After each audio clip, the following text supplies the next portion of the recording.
পৃথিবী তার শেষ সময় এসে পড়েছে। জলবায়ু পরিবর্তন থেকে শুরু করে বৈজ্ঞানিক ও ধর্মীয় নানা সূত্র বলছে ধ্বংসের দ্বার প্রান্তে বসবাসযোগ্য একমাত্র গ্রহ এই পৃথিবী। তবে তার আগে শিগগিরই পরিবর্তন হতে যাচ্ছে সূর্যের দিক, অর্থাৎ চিরাচরিত নিয়মে পূর্ব দিকে নয়, বরং এই নক্ষত্র উঠবে পশ্চিম দিক দিয়ে। এরপরেই সংঘটিত হবে কিয়ামত, ইংরেজিতে যাকে বলে ডোমসডে। সম্প্রতি বিজ্ঞানীরা স্বীকার করেছেন সূর্য পশ্চিমে উঠে পূর্বে ডোবার সময় ঘনিয়ে আসছে। তেমনই হলে কি হবে এই পৃথিবী আর মানবকুলের? সর্বশেষ চৌম্বক মেরু উল্টে গিয়েছিল 7,80,000 বছর আগে, অর্থাৎ আমরা নির্ধারিত সময় থেকেও অনেক এগিয়ে গেছি।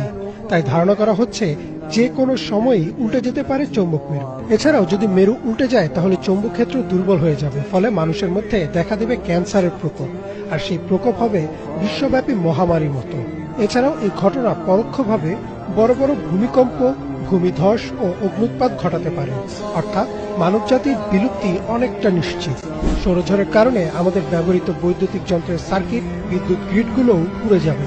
স্যাটেলাইট, মোবাইল, ইন্টারনেট কিছুই কাজ করবে না। মানবজাতি ধ্বংসের আগে চলে যাবে প্রাচীন যুগের মতো এক অন্ধকার যুগে।